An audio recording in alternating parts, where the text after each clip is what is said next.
Okay, if you've been following my channel, you notice that I've been looking at Sony cameras as an option for recording video and shooting stills. Currently I use a Nikon camera for stills and I use various Sony cameras for video. And I'm toying with the idea of switching over totally to Sony.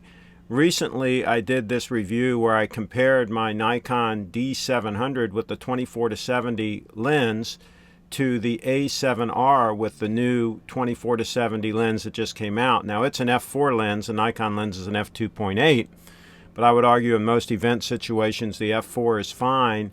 And look at the size difference between these two. I mean, it's literally half the size and weight to go with the A7R combo.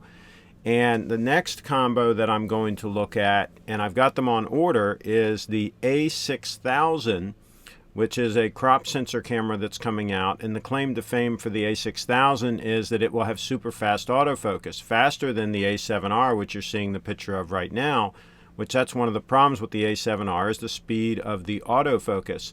Now with this 24-70 zoom lens that you're seeing now pictured on the A7R, it's pretty good for slow moving objects and for portraits and so forth, but not for sports. So what are we going to do for the faster moving objects? So my go-to lens for portraits and stationary objects is probably going to be this 24-70 Zeiss on the A7R. I'll stick with that.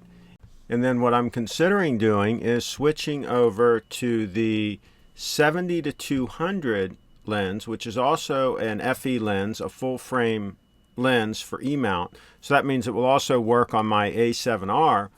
But more importantly, if I put it on the crop sensor A6000, I should get the super fast autofocus, which early tests, there are some pre-production cameras out, and the tests are showing that it is very fast autofocus.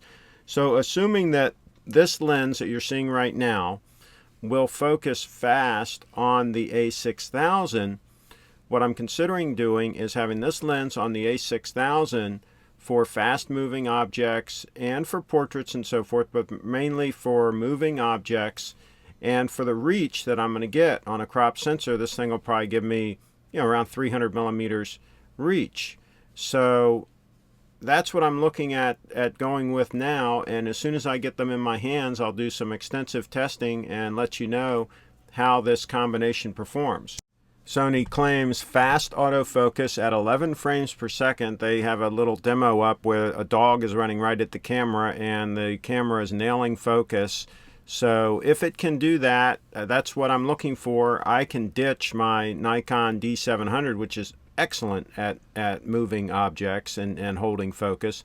I can ditch that in favor for an A6000, which you're seeing pictured right here, with the 70-200 lens mounted on it.